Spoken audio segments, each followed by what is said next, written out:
Hello, everybody, and welcome to The Divide with Marcus C. Williams. Our co-host, Brian McKenzie, is out this week. He's not feeling very well. His voice is shot. We pray a speedy recovery for him, and let's get right into it. So we've got a lot of stuff going on all across the nation right now, and boy howdy, I dare say it, all across the world. So, yesterday was one of the high holy days in the world. It was Easter, Resurrection Sunday. He is risen. Christ has risen. Christ is King. Now, many people now are saying, oh, you can't openly profess Christianity anymore. And to me, that's not really acceptable. How dare you tell me what I am and am not able to do with my own religion when we're supposed to have religious freedom in this nation? However, it seems that unfortunately, if you're a Christian, you don't get religious freedom in America. If you stand up for your rights as a Christian, nobody wants to hear it. Let them talk bad about Jewish people or Judaism. Let them talk bad about Islam or Muslims. They'll be all against that immediately and perish the thought about saying something about the alphabet people. Oh my goodness, it'll be the end of the world. But when it comes to Christians, you can say anything you want about Christianity. You can mock our religion and you just get away with it. There has been a prevalence of anti-Christian hate growing more and more throughout our nation. And it continues to grow as if there is no type of an issue, as if nothing is wrong, and nobody is standing up. Well, over the weekend on Sunday, Easter Sunday, Friday, I should say, let's start on Friday. Joe Biden, the President of the United States of America, Catholic in name only, I suppose he calls himself a Catholic. I don't know anybody that's an actual Catholic that would consider him to be a Catholic, but that's a story for another day and another show. But he decides that he wants to make a proclamation for Transgender Awareness Day. Now, let me give you a little bit of a backstory. So Transgender Awareness Day was started by this cuckoo from Michigan in 2010. I think was the first year it was celebrated, or whatever the case may be. Now, that's neither here nor there, but the point is that this is when the White House recognized it. But since then, it's called Trans Visibility Day, right? Now, if you are aware of how things work in our nation and the world, honestly, there is no group that has more visibility than the trans group of individuals, right? How is that so? It's grossly outweighed compared to anybody else, even the L, the G, and the B. So can somebody make sense to me? It's extremely questionable, to say the least. Now, since that time, they also have a month. The transgender people also have a month. It's the month after Gay Pride Month. Well, I mean, it depends on how you count it, right? Because there's Gay Pride Month, and there's Transgender Month, and then if you're in Rochester, there's Gay Pride Month again. But don't get me started. That's a whole conversation for another day. But here's the deal. Every year, it's been March 31st, right? Now, the way that it works is there is a proclamation. Now, as I stated previously, it originally was a day, and now they have a month. So what do they need a day for anymore? There are very relatively few of them, and if it's awareness, then they have a whole month for awareness. Now, let's look at the days. There are 365 days in a year. Each one of these special proclamations for a holiday comes from the president's office. Each special proclamation is something that is put in place by the president. So it doesn't have to necessarily be on a specific day. It can be moved, okay? Now, this year, it just so happened that March 31st, which they have been putting Transgender Day on for some time, they've been putting that on there for some time. Okay, that they've been putting that on there for some time. What we've been seeing is that now we knew that Easter was coming on the 31st the whole year. right? So we knew that that was happening. We knew that that was going to come in. But Joe Biden decided Friday that he's going to make it so that on Friday, he's going to say, hey, everybody, guess what? So now we're going to make Transgender Awareness Day today's date, which will be, well, not Friday, but it'll be the 31st, right? So that's perfectly understandable, right? Because it's been the 31st continuously. Here's the deal. If it's the 31st and it lines up with Easter, can we talk about the fact that that's pretty incongruent with the fact that what you got over there? With the fact that he's a Catholic? All right. So Brian stepped into is in here. Brian's in the house. Hey, Brian. Hey, what's up, bud? Can you hear me? Yeah, I can hear you. All right. All right. But yeah, so Joe Biden pops up and says, hey, man, we're going to make Transgender Awareness Day Easter. And people were like, oh, it's not a problem because it's always been that day. And Easter just so happened to fall on Transgender Awareness Day. No. That's not acceptable because, again, the president is the one who makes a proclamation. The day does not have to be a consistent day, but Easter is moved each year, depending on when the actual solstice or whatever it is, equinox, there we go, it is. Now, but he knew that, and he calls himself to be a Christian. He knows that Christians are not for mutilating children and pushing the change of anybody else's gender. So this is a serious issue. And here we go with this stuff.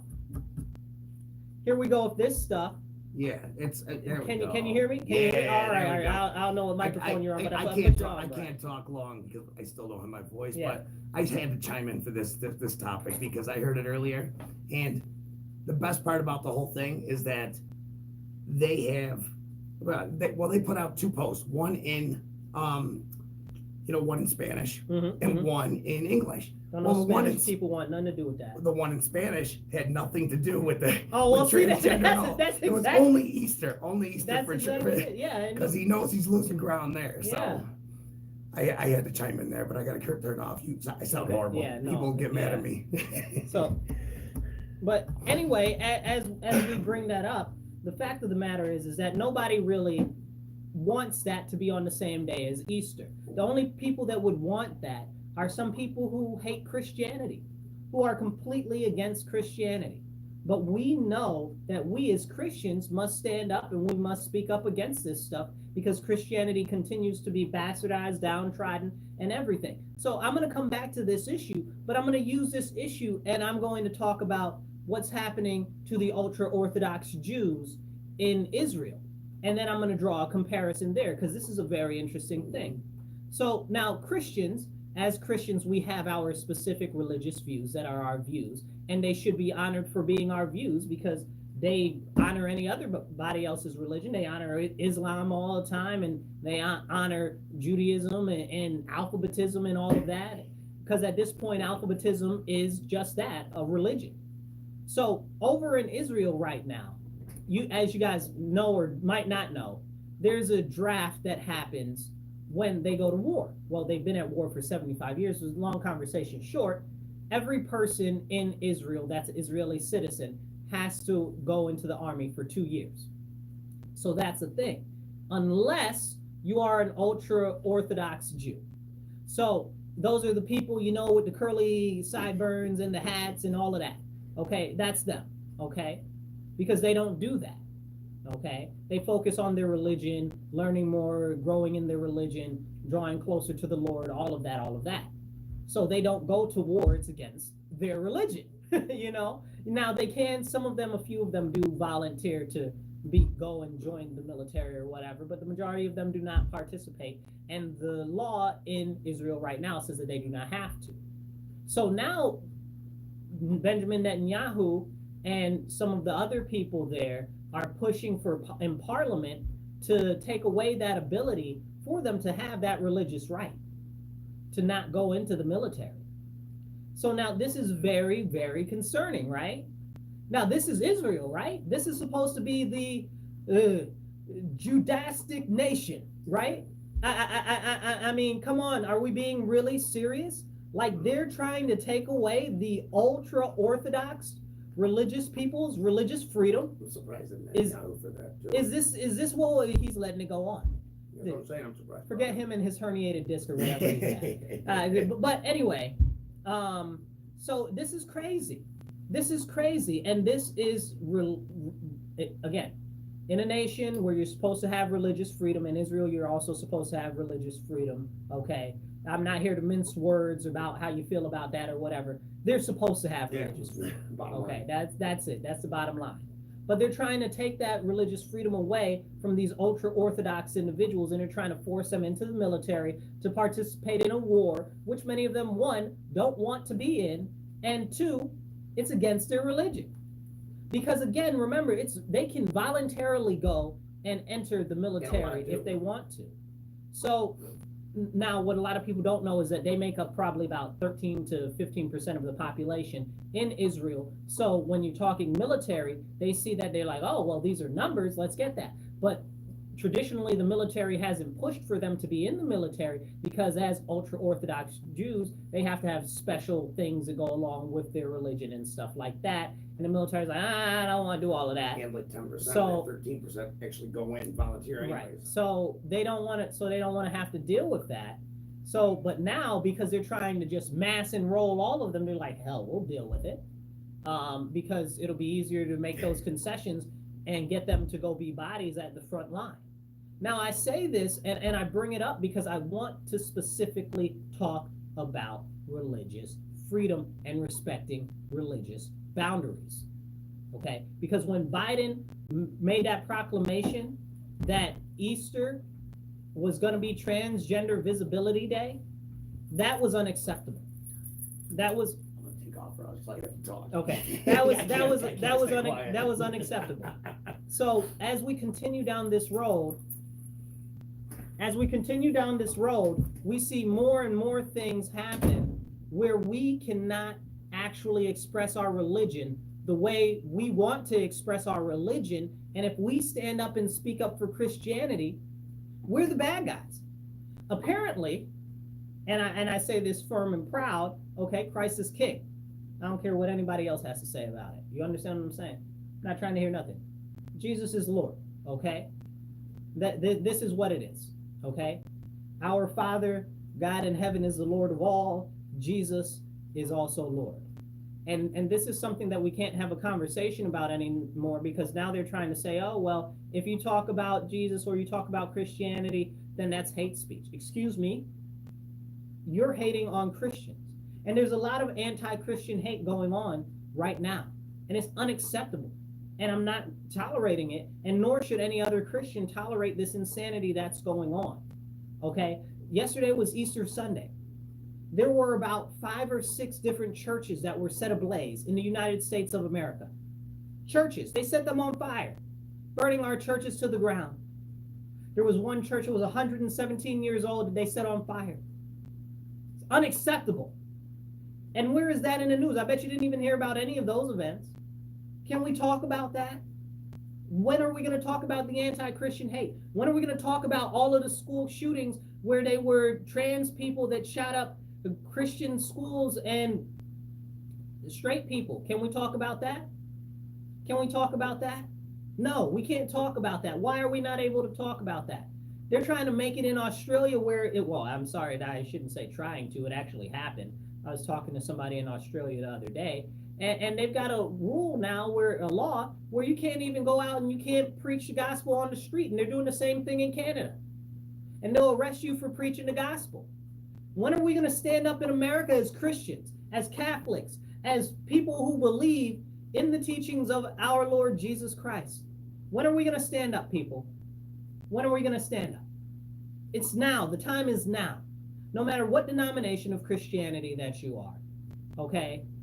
You are a Christian first, last, and always. It's time for us to stand up and unite against the anti-Christian hate, against the Christianophobia that is going on and spreading in our nation. It is not okay, and we as Christians need to be uniting to stand up to speak out against it. But churches are silent. Where are our churches? If anything, if they set a synagogue on fire, you know all of the rabbis from here to Timbuktu would be up in arms about it. Every single one in America would be up in arms about it. The Jewish Federation would be up in arms about it. Where are all the Catholic groups about these churches being set on fire? Huh? Where's the Baptists? Okay? Where are the evangelicals and the rest of everybody else? The Presbyterians and the rest, even though the Presbyterians been acting up, but we're not going to talk about it. Okay? Where are the rest of the Protestants? What's going on? Where are the Orthodox? Okay? Where are we starting to unite together to push back against the anti-Christian hate which continues to grow in our nation? Can we talk about it? Somebody talk to me. Because this is a real serious issue and it continues to grow, but we're not able to talk about it. And that to me is intolerable because people are being intolerant of Christians and Christianity. And if we don't stand up now, we're going to end up like Australia, or we're going to end up like Canada, where you can't even talk about Christianity openly and in public. Right now, they're trying to say that if you say Christ is king, that's hate speech. Are you serious? And I'm talking about in America. I'm not talking about in a foreign nation. They're trying to say that that's hate speech. These intolerant bigots are coming at Christianity because they hate Christianity. They say that Christianity is the most hated on, the most defiled, and the most bastardized religion in the world. And they say, well, why is that? Because Christianity is the one true religion. Okay? Can we actually have a conversation about the way that they are treating Christians in comparison to other religious affiliations? But no, we can't have that conversation right now, can we? So I'm going to encourage all of the Christians, all of the churches, especially all of the pastors, to start standing up. And some will say, oh, well, we can't get political. Who says? Have you read the Bible? The whole Bible is political. Are you serious right now? Not only are pastors and priests supposed to be ministers to the people, but they're also supposed to be ministers to the politicians, and the politicians are supposed to be ministers of the Lord to the people. But right now, they're not following the laws of the Bible or the laws of Scripture. We are a Christian nation. I don't care what nobody says. I'm not trying to hear nothing that you got to say. We are a Christian nation in America, even though they're trying to make it so that we are not. And this is why Christians must stand up now as they continue to fight to erase Christianity from everything. They try to take away the pledge. They try to take away the 10 Commandments. They try to take away everything that is our nation is rooted in. And they try to call, oh, well, separation of church and state. There's no such thing as separation of church and state. That's not real. The concept of church and the separation of church and state was to prevent the federal government from establishing a religion like Anglicanism, like Henry VIII did in, is it the 8th? Yeah, like Henry VIII did in England. Okay? Because they didn't want the ruling class to be the ones that are in charge. They didn't want the government to be the ones that are in charge of religion. Because they knew how dangerous that is. But now we've got a federal religion that's alphabetism, right? We got to say that that's the new federal religion. That and New Age activism. That's the religion of our current federal government. And everybody just goes along with it. Well, I'm not going to go along with it. I'm going to stand up in opposition to it because I know that it's wrong. You shouldn't be pushing that stuff on people. You shouldn't be coercing that stuff on people. You shouldn't be demanding that people are tolerant of things that are intolerant to them. Are we being real serious right now? Hi. Okay. So I want to really go down into this topic at another time, but I want to cover some other topics as well. So let's talk about where I am right now. We've talked about the Rochester City School District before. The Rochester City School District is the second most funded school district in the nation. The New York State has just reauthorized $1 billion of funding for them. And we also have it so that now our proficiency level is the second lowest in the nation. So I got to ask, where's the money going? We've got less students, less teachers, less schools open, and a bunch of schools that are in receivership, which they're changing the names on. They're trying to tell you that they're changing the names on them because they're slave owners or whatever. It's a garbage lie. They're changing the names on them because they're in receivership. But if they change the names and they reopen the schools as another school, they get an extra $1 million per school. So that's a thing. So can we have that conversation though? Can we have the conversation about the dishonesty? Now, if you're in New York State or know anything about what's going on in New York State, many of the districts have been complaining that they don't have enough money because they cut some millions of dollars for school funding for across the nation, across the New York State.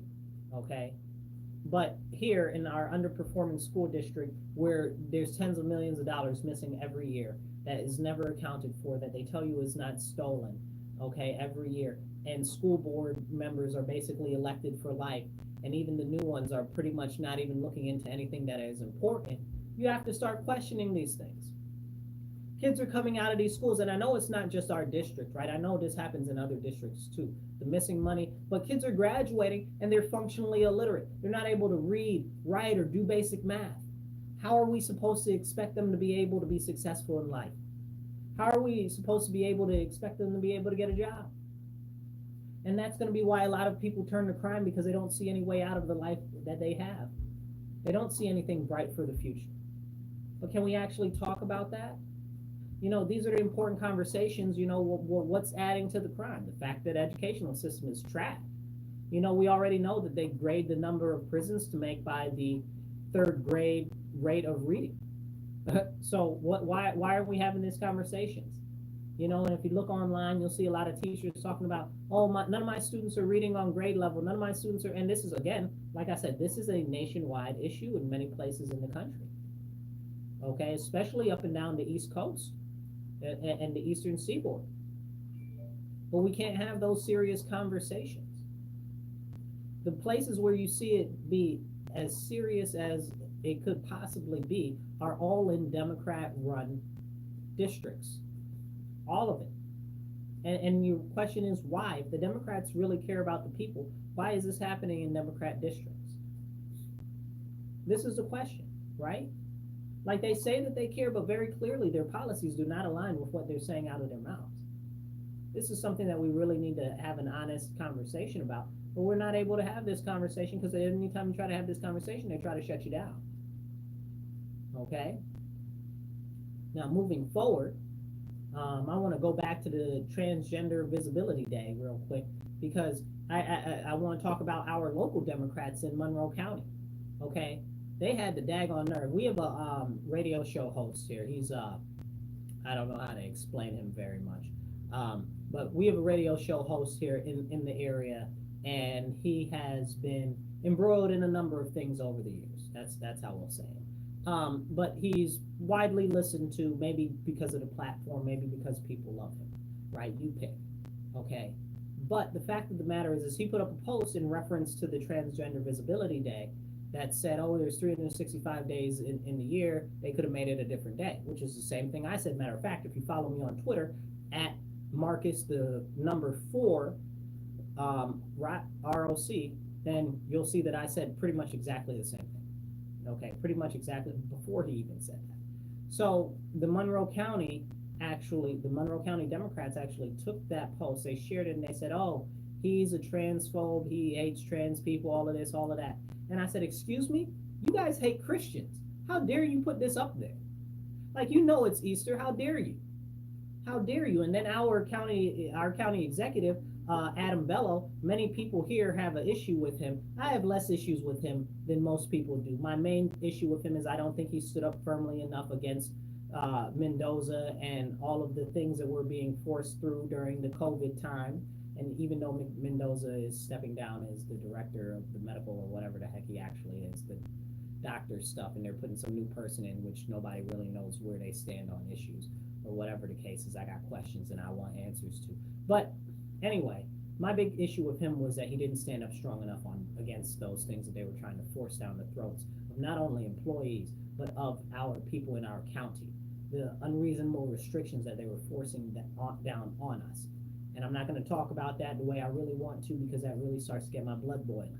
But anyway, so he put up a post, Happy Transgender Visibility Day. Are you serious, bro? Are you serious? Like, I don't know what religion he is, right? I'm not sure. I'm not sure. But he looks Catholic. I don't know if you can look Catholic, but he looks Catholic. Maybe even Anglican. You know, I mean, I don't know. I don't know. But the fact of the matter is he knows that in Mass, and him just being in the St. Patrick's Parade, that he knows that in Mass, many of the people, the vast majority of the people in the county are Christian or Catholic. Okay, there's some sort of Christian. Why would you put that, bro? Like, you didn't have to put anything, bro. Like, it's not that you put it, right? It's that you did not have to make that post whatsoever. Why would you do that?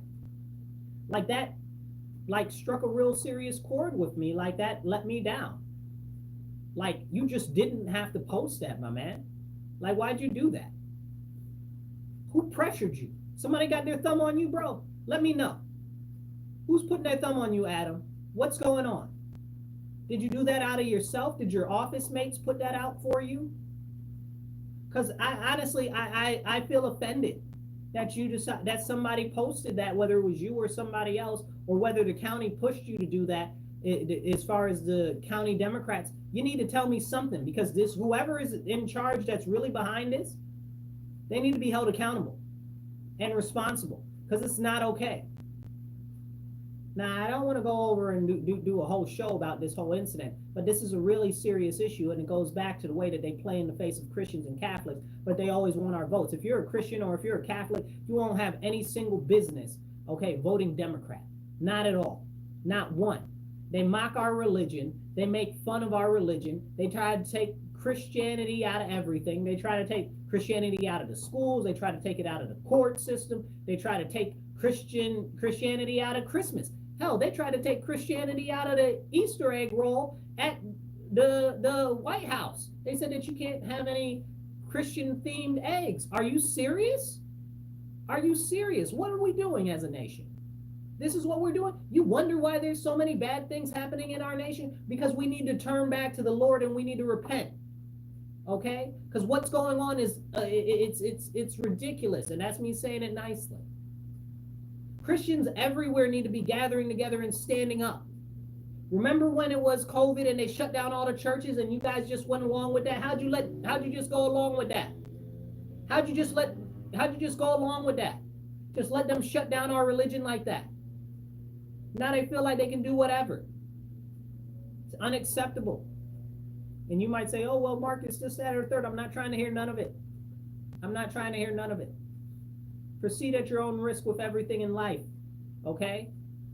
That's the main long and the short of it. But the government, y'all talk about, oh, religious freedom, and y'all talk about separation of church and state. The government shutting down churches was wrong, okay, and unconstitutional.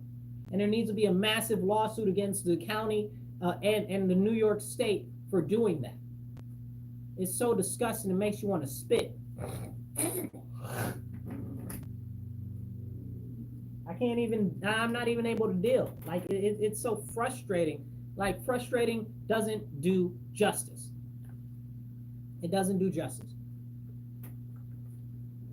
Drink water, stay hydrated. But, let me say this. Excuse me. Oh, we're almost at the top of the hour.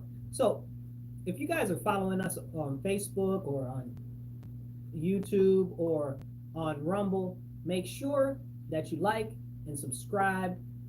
And if you're not sure where to follow us, you can check me out on the Marcus C. Williams channel on YouTube or the Marcus C. Williams channel on Rumble. Okay, and we post there all of the videos and more weekly.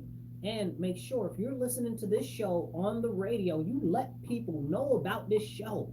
Mondays on WRFZ 106.3 Rochester Free Radio.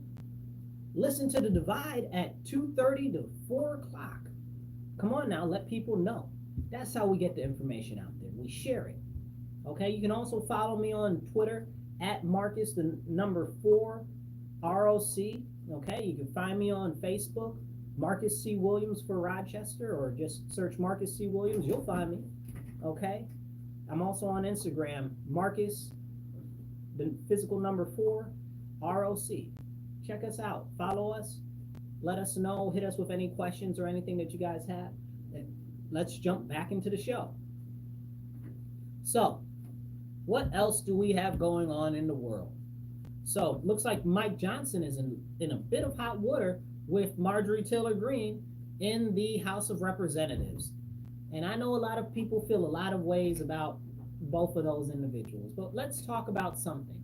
Now, when Mike Johnson got into office, as far as being the speaker, part of the whole thing with him being in there was he had to say that he would no longer put together any omnibus bills. What's an omnibus bill? Omnibus bill is one thing that has a title, but it's got 9 million other things inside there that have nothing to do with the actual title of the bill. Okay? Sometimes they have what they call minibuses, which is similar thing, just with less things in there, but still a ton of things. But we need to have these serious conversations about how this hinders the public as well as hindering the people that are our elected officials for actually being able to understand what's going on in these different bills. If we don't talk about what's going on in these bills, then we won't be able to understand what's going on in these bills. But if each bill is 9,000 pages, okay, I'm over exaggerating, 900 pages, but still, that's too much to read, right? Then how will we know what's inside of there? Especially when they put them up at 2 o'clock in the morning and expect somebody to vote on it that day. So anyway, so Mike Johnson is like, oh, well, I'm going to push for, first he already did a couple bills like that. Now he's talking about, I'm going to do even more extensions, which he promised he wouldn't do any more extensions, and that's another part of the reason why he got in there. But now he's talking about, oh, we're going to put more funding for Ukraine. We don't want any more funding for Ukraine. Very few Americans want any funding for Ukraine. Who are you representing? Okay, you're like, oh, well, maybe we should fight Russia. I don't want to fight Russia. I don't got no beef with Russia. And you'll say, oh, Marcus, how can you say you don't have any beef with Russia? What beef do I got with Russia? The Cold War? I wasn't even born. I got Cold War beef with them? I don't got no Cold War. The only thing Russia been doing since I've been alive is Russia been minding their own business in Russia. Okay, I ain't got no time for no Russia, nothing. Okay, I ain't got no time for none of it. Okay, what business I got having beef with Russia? Russia wants to go into one of their old countries and take back territory because they're killing off ethnic Russians in Ukraine, and the people have asked and pleaded for their help because they're getting slaughtered by the tens of thousands over there. So they asked for Russia to come in and help them out because they were supposed to be autonomous regions. But Kiev, which is the capital, Kiev said, we don't care. You can't do nothing. We're not honoring any previous agreements. We're going to go in there and kill up all your people anyway. That ain't got nothing to do with me. That's their own business. That is their own business. I don't got nothing to do with Obama toppling the Ukrainian government and then him putting in place a puppet over there. I ain't got nothing to do with that. I didn't even like that man. I do not have any interest over there. Okay? The only interest I have over there is keeping China out from over there. Because China has openly said that they want to take over the world, and that, not like a joke, not like one of those crazy people that's, oh, I'm going to take over the world. No, like a superpower in the world is talking about they're trying to take over the world, and they're doing everything to America to try to destabilize us. That's the only interest that I have, is defeating and pushing back the Chinese. Okay, Russia barely got an army enough to hold their own borders if they were attacked. I don't got no beef with Russia. But I'll tell you who does have beef with Russia. The bankers. The bankers have beef with Russia. Okay? And largely the multiple financial investment institutes all across the world, specifically those that do business in France or with France. Okay? Because now we're going to talk about France and how they were talking a couple of weeks about sending troops into Ukraine, which would definitely kick off a NATO war and a complete active world war. Okay, if France were to do that, and France is like, well, we'll use nukes if Russia does anything against anybody in there or whatever, because France has a first strike policy with nukes. It's not a defense policy. They will actively blow somebody up with nukes. And if you know anything about French and the history of French wars, French does what the hell they want to. Excuse my language. Okay, they'll do whatever they want to. The French are really, really no. Even though they did give up in World War II, and we're going to hold that against them forever. That's a whole conversation. Okay. But anyway, so in the Sahel region, which is the region in Africa where the Sahara Desert and all those deserts over there meet the greener interior. Over there's a lot of Francophile countries, which are countries that used to be part of the I guess you would say the colonization of the French, right? So down there, you may have heard of different countries down there, like Niger or what do you call it, Burkina Faso, and some other countries down there that have had coups and overthrown their government because they want to replace the French influence in their countries because they're still basically using them as a colony. Their currencies are all tied still to the French franc, okay, to pegged to their now they're pegged to the euro, but they're the was it the CAF or the CRF, whatever it is. You can look it up. But basically, it's a French currency. Basically, it's a currency system that's been designed by the French. That previously, when France had the franc, that they put that in. They instituted that so that those African countries would not be able to export any goods and make any money. Okay, so it was a tool of financial subjugation, and now these countries are revolting and trying to push back against them. And now they're trying to unite and they're trying to form their own currency, okay, to an African currency, one currency to unite them all. No, I'm joking, but I'm also serious. But we remember when Gaddafi tried to do that and they killed that man over it. Again, financial institutions, that was largely Goldman Sachs and other private investors that toppled Gaddafi, and they want to say because Gaddafi did this. That's not what it was about. It was about the fact that he was trying to actually promote a future for Africa where they wouldn't be dependent on the West, and they didn't like that. He had these giant irrigation things that he was doing. He was providing oil for all the countries in Africa, and he was trying to unite them all behind a one currency that was gold backed in Africa, and they didn't like that. So they couldn't have that. And so they took that man out. And now we've got what? Open air slave markets in Libya. Who did we liberate in Libya? Why were we there? We didn't have no business with that man. And that's a much longer conversation for another day. Okay, but back to the Sahel region and how they're trying to rebel against France and trying to get their own independence officially, monetarily, in their monetary system. Now, Russia, specifically the Wagner Group, is helping those countries in their revolts against their own government, right? And France doesn't like that because France doesn't want their interests to be, I guess you would say, challenged, right? So they don't want their interests to be challenged over there. So what's happening is France is using the Ukraine war as a proxy war against Russia directly to try to drain their resources there so that they're not able to support the African nations that are desperately fighting for their freedom monetarily so that they'll be able to chart their own future and their own destiny. Where are all the people standing up for them? Where are all the people pushing back for them? I don't hear them anywhere, see them anywhere.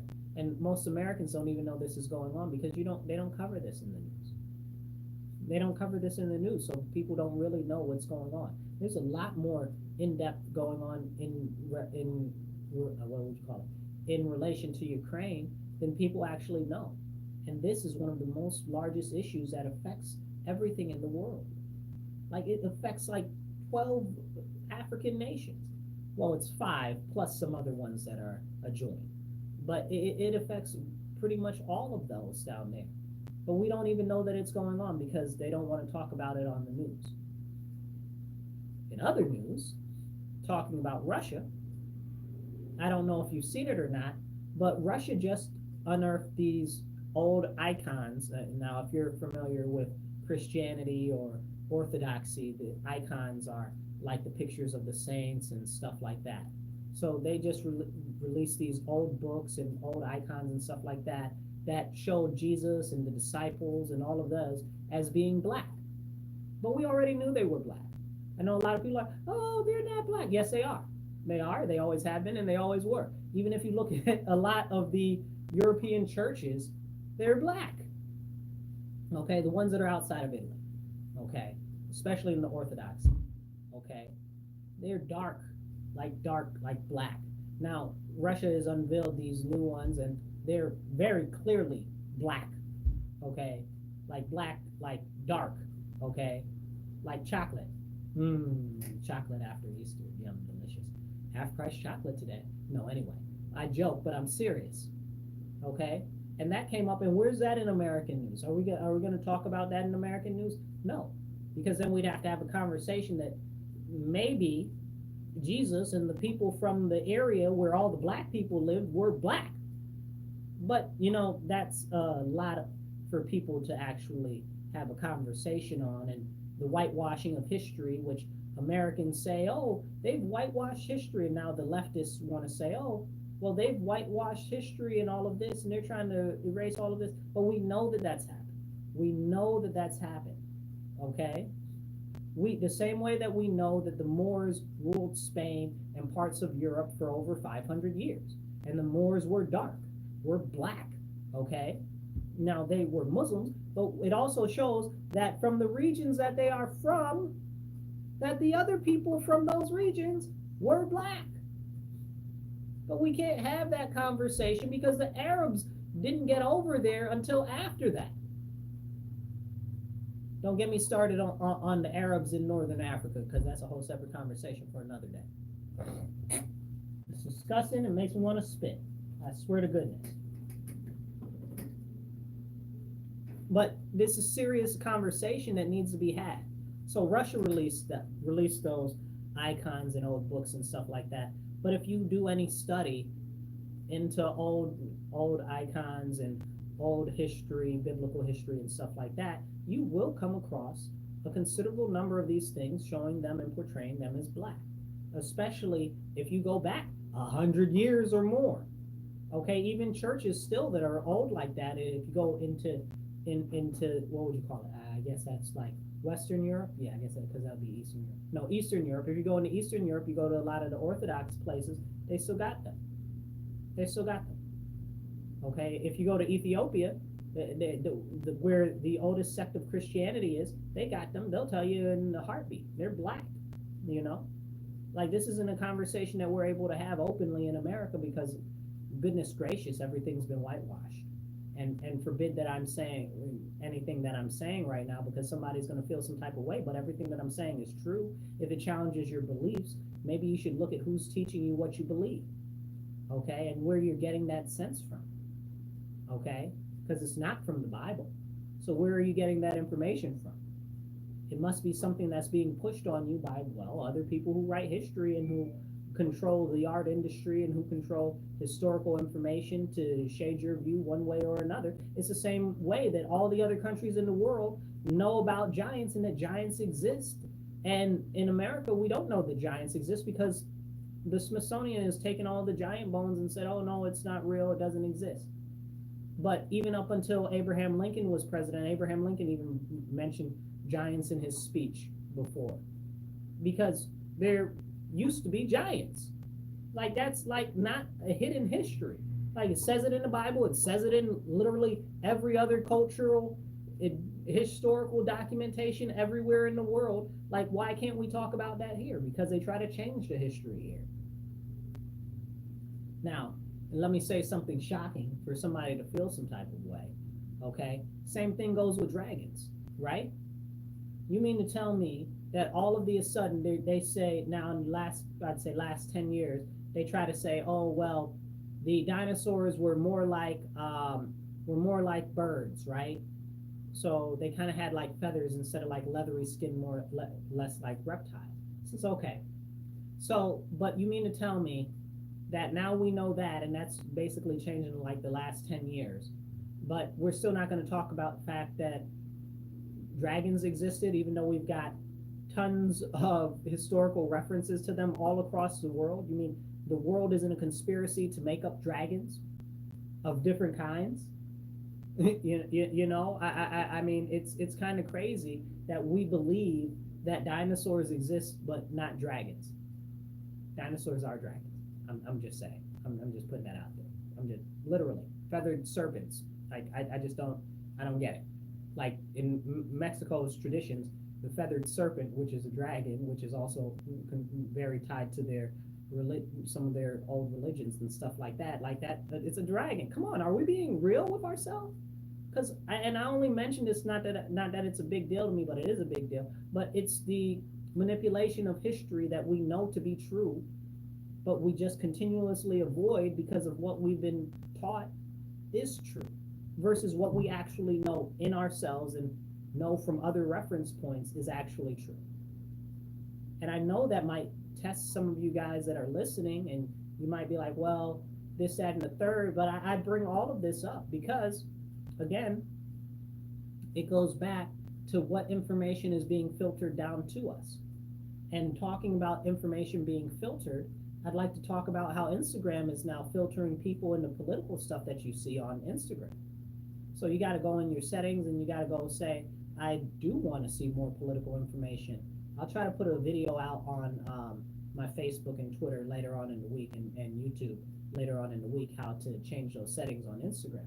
But it's crazy because I'm sure that they're doing the same thing on other parts of the internet and Facebook and other stuff, but you just don't have the option to change that. And it's an opt-out situation, not an opt-in. You're automatically opted in, and they won't show you any of the information. So you mean to tell me you're going to show me so for instance, for me on Instagram, most of the things that I watch are political or Christian related, right? So, because those are my two things. That's what I'm about, like in life. That and farming, right? Like those three things. That's about it. And business. So some combination of those, but largely it's political and it's Christianity. So they're going to try to censor what I watch, even though I'm already subscribed to these different things, and they're going to suggest to me what I should watch. Who told you I want to be suggested what you're suggesting? Who told you that? And speaking of suggesting things to people, I want to talk about the teacher in SUNY Oswego, the professor out there. Now, SUNY Oswego isn't very far from where we are in Rochester. It's a state school, and she is all gung-ho about minor attracted people. She says, yeah, minor attracted people are normal people. They're perfectly fine. Now, you'll say, Marcus, what's a minor attracted person? A minor attracted person is a pedophile. So she says, oh, yeah, we should normalize non-offending minor attracted people. What even does that mean? What even does that mean? That's not okay. We should not normalize that. That's not okay. And then like these people, excuse the what do you call it? The visual, but they're also suggesting that these people get child sex dolls, and that's not okay. And they'll say, well, if they get these dolls, they'll be able to use the dolls and they'll be less likely to offend. No. You don't do stuff like that. That's letting the devil in. Don't let the devil in. Because if they get that, they're going to lose taste for that eventually, and they're going to want to go on to real small children. Like, this is not okay, and this is what's being promoted by people who are professors who are teaching your children. Make that make sense.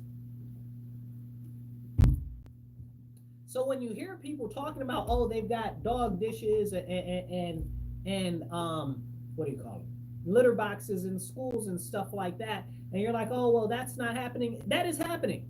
That is happening. 100%, I'll tell you that's happening. Okay, just because you haven't heard about it, just because it's on the hush on the download, doesn't mean that it's not happening.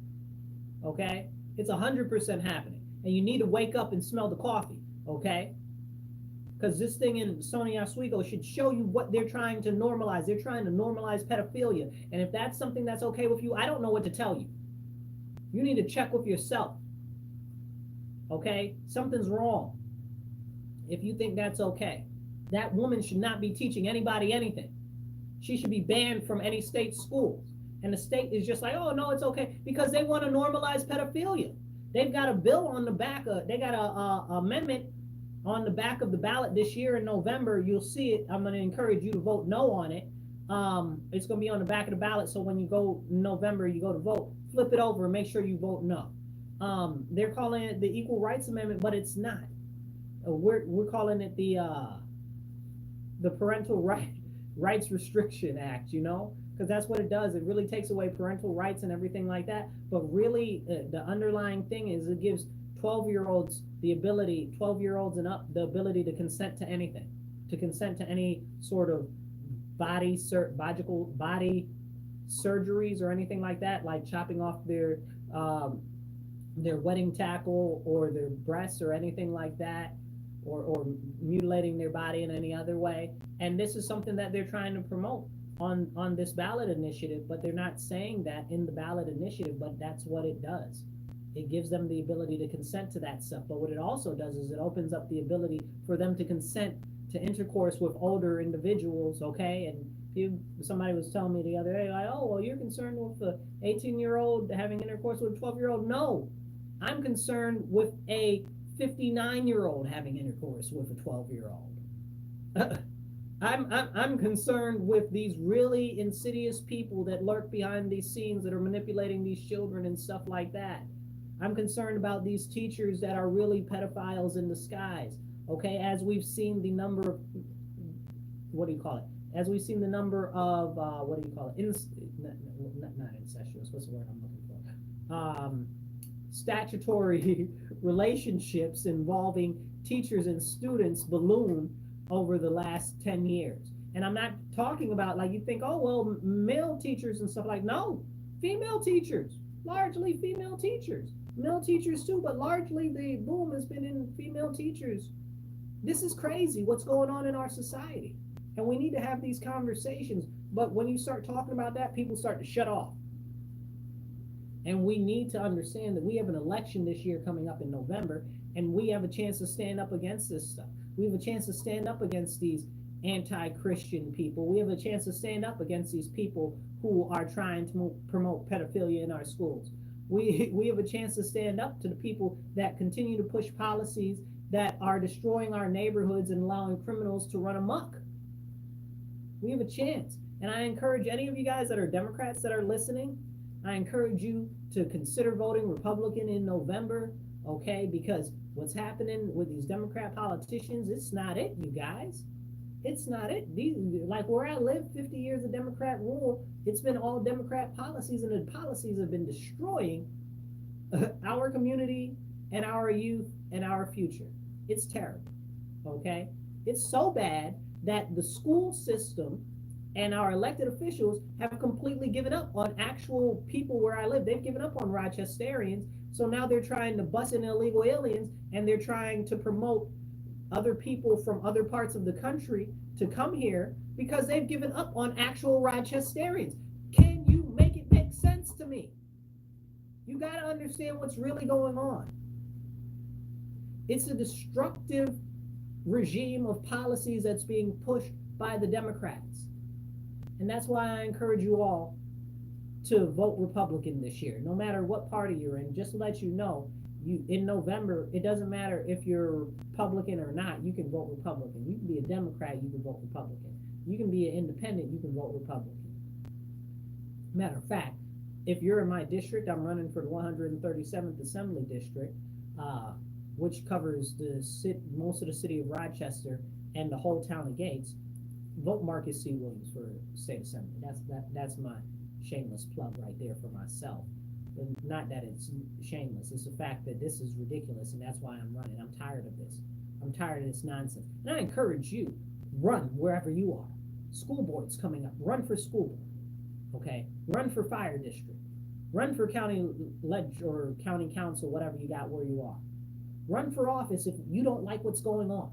These people need to be challenged. We can't just let them go about and just be like, oh, we don't have any power to do anything. Yeah, sit on the couch and whine and complain about it to my friends. No, you got to get out. And when you see a good candidate that's working on making a difference, you got to help them. You got to support them. Maybe you can't support them financially. Maybe you can support them financially. Maybe you can write some letters for them. Maybe you can't write some letters. Maybe you can host a party for them to do a fundraiser or to have some people come and meet them. Maybe you could host a meet and greet. Okay, maybe you can talk to your pastor at your church to have them come and visit your church. There's a lot of different things that you can do, and every little bit helps. But we've got to make a change, and it's going to be up to us. It's going to be up to us. Maybe you're part of a union. Maybe you can talk to your people in your union. Okay, it's got to be up to us. Otherwise, nothing will change. And I'm going to take 2 seconds, and I'm going to speak directly to people that are in these sororities and fraternities, especially the Greek ones, the Black Greek ones, okay? Depending on where you are, there might be more white Greek ones than there are Black Greek ones. But I want to, since I'm in a heavy black Greek area, black fraternity, black sorority area, I want to speak directly to them. If you are part of this sorority and you guys got, or fraternity, and you got somebody running and they're not for what you believe in, you don't got to promote them. You don't have to. You might feel obligated because they're a member of yourself, but if they're not doing what's right for the future and what's going to be right for the impact of future generations and the children and stuff like that, you do not have to vote for them. If they are promoting policies that go antithetical to what you believe, you do not have to help them. You do not have to support them. Maybe you're busy that day. I don't know. Maybe you're sick. Maybe your alarm clock didn't go off. But you don't have to help those people. You don't. You are not obligated just because they're part of your fraternity, even though the fraternities and sororities try to make it like you're obligated. But a lot of those people ain't no good. And y'all know that they ain't no good, but you back and support them anyway. But they're destroying our society. They're destroying our communities and our neighborhoods. And you see it. And I know that it hurts you deep inside. I'm just saying. I'm going to leave it there. Y'all decide on what you want to do with that. But as I continue forward, I encourage you, if you're watching online, like and subscribe. But we, as citizens of the United States, have to get animated, and we have to help the candidates that we believe in this year. I know everybody says, oh, well, this year is the most important election ever. And every year it kind of is the most important election ever, because every year things get more and more and more serious and more dire all across the nation and across the world.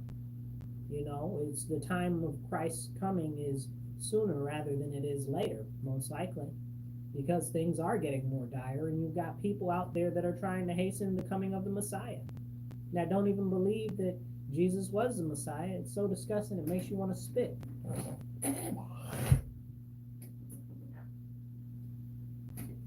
Speaking of that, I want to take a couple moments and I want to talk about that. So, apparently, allegedly, and I say apparently, allegedly, but I know that it's not apparently, allegedly. It's more likely right than not, because I've been talking about this for some time before this new information has come up.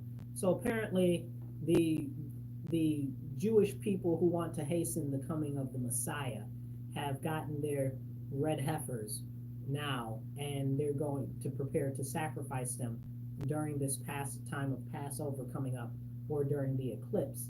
So sometime between now and then, allegedly. I don't know, people. I'm always against anybody that's trying to hasten the end of time. Okay? I'm not for that. It'll happen in its own time. Stop trying to hasten it, right? Because we know, if you read, depending on what you read biblically, okay, or whether you're Jewish or whether you're Christian, we know that one thing is going to happen for sure, and it's going to be a horrible heck of a time. All hell is going to break out, and it's going to be travesty, okay, and it's going to be very sore, and a lot of people are going to be all jacked up, and it's going to be terrible. It's going to be really, really bad. Why would you want to hasten that? And then you look at the Bible, or you look at the Torah, and the whole thing is all the prophecies largely are prophecies for you to avoid. It's like, hey, if you do this, bad things will happen. So don't do that.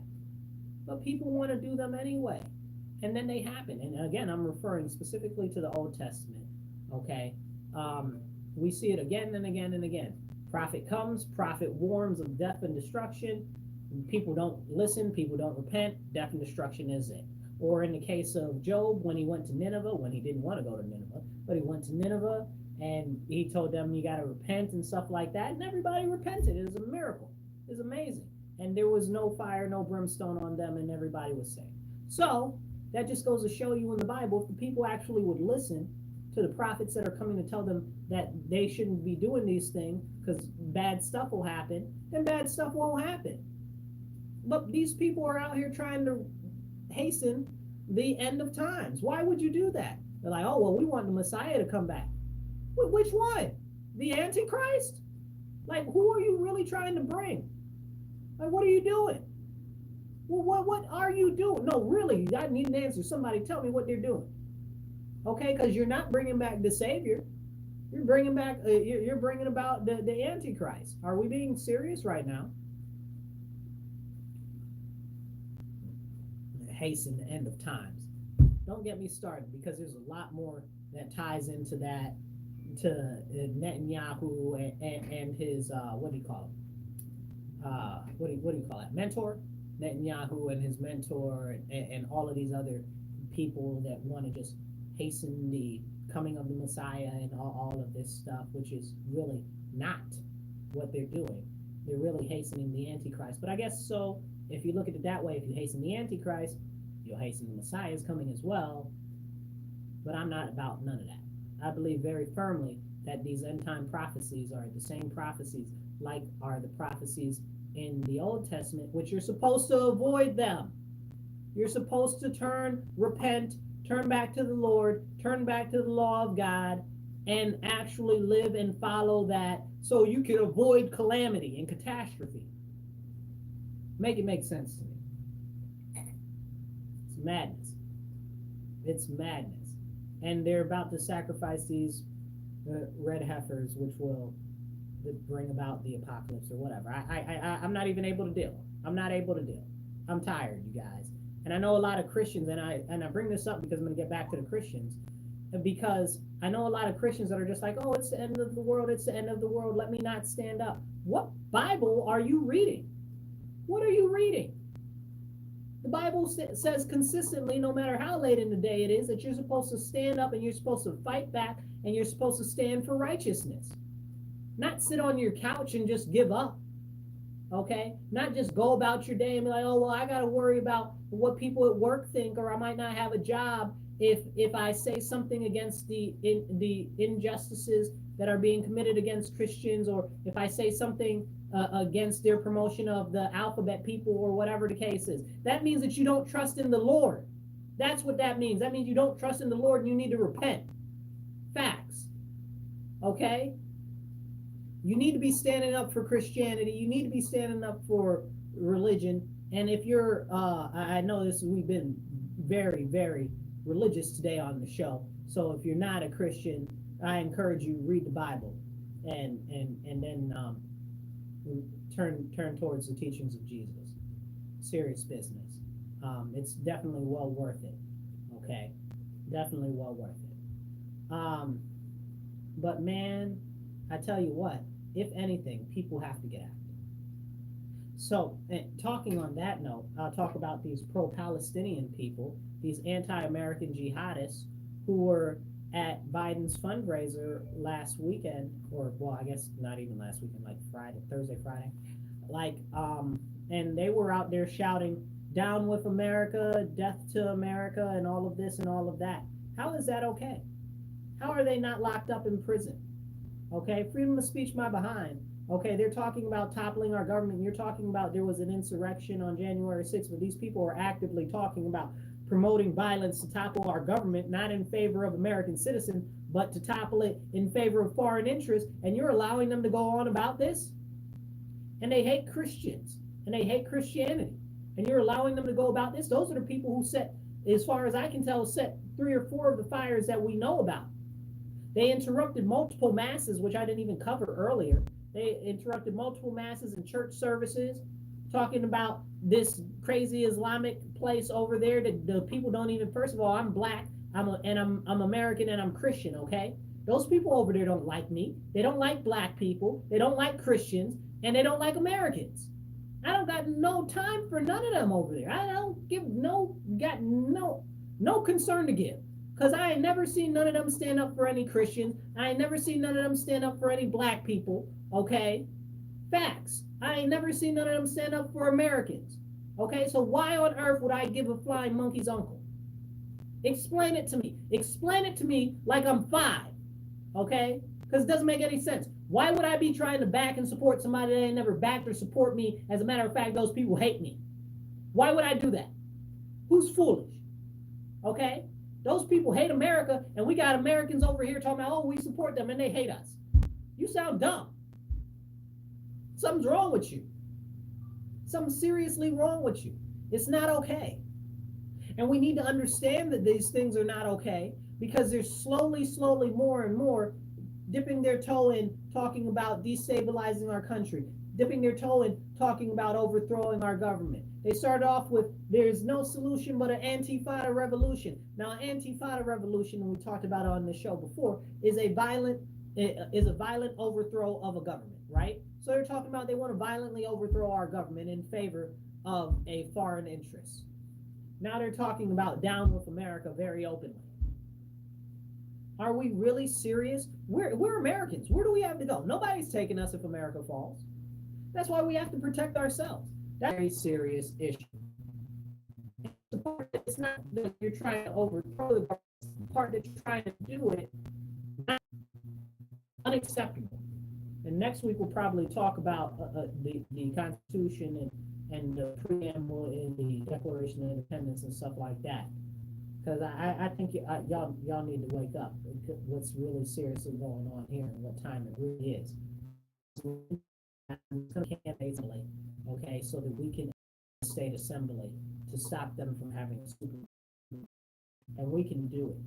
We'll take back these seats so that we can stop them from doing all of this insane stuff, like getting rid of your gas stove or your fireplace or all of this other crazy stuff, forcing cars not to be able to be automatically shut down by the government by 2030. Okay, all types of crazy stuff. They've got now popping up all over the place. Why? Surveillance is